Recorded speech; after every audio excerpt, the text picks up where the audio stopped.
His small host landed in a place that would make history at the river mouth of Blackwater Rush, where at the time there were 3 hills and a small fishing village. He built a log and earth palisade on one of the hills as a base, and from there he dispatched his sisters Rhaenys and Visenya on dragonback to convince nearby castles to bend the knee.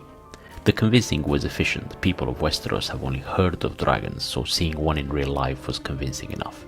Aegon split his forces 3 ways. The bulk of his army crossed Blackwater Rush towards Storm's End, led by Orys Baratheon, with Queen Rhaenys accompanying them on Meraxes.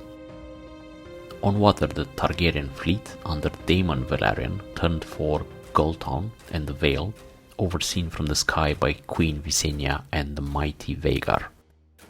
Aegon himself marched towards the lake named God's Eye and Harrenhal, where the self-proclaimed terrible King Harren the Black resided.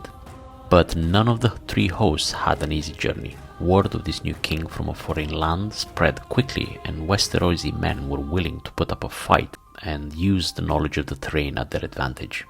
Orys Baratheon's host was attacked after they crossed the Wendwater River, and more than 1,000 died before escaping into the woods. On water, the Targaryen fleet was completely destroyed by a dozen Braavosi warships, with Admiral Daemon Velaryon lost to the waves. Aegon himself was attacked twice as he approached the beautiful Lake of God's Eye, and while victorious, he lost many men.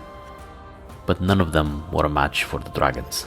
It is said that when Queen Visenya's Vhagar descended onto the bannermen of Storm's End that were fighting in the forest, she turned the forest into torches, and men, deer and boars burned to ash. On the waters of Oldtown, Queen Rhaenys unleashed Meraxes on the Braavosi ships, and spurred by the sea wind, dragonfire melted wood and flesh.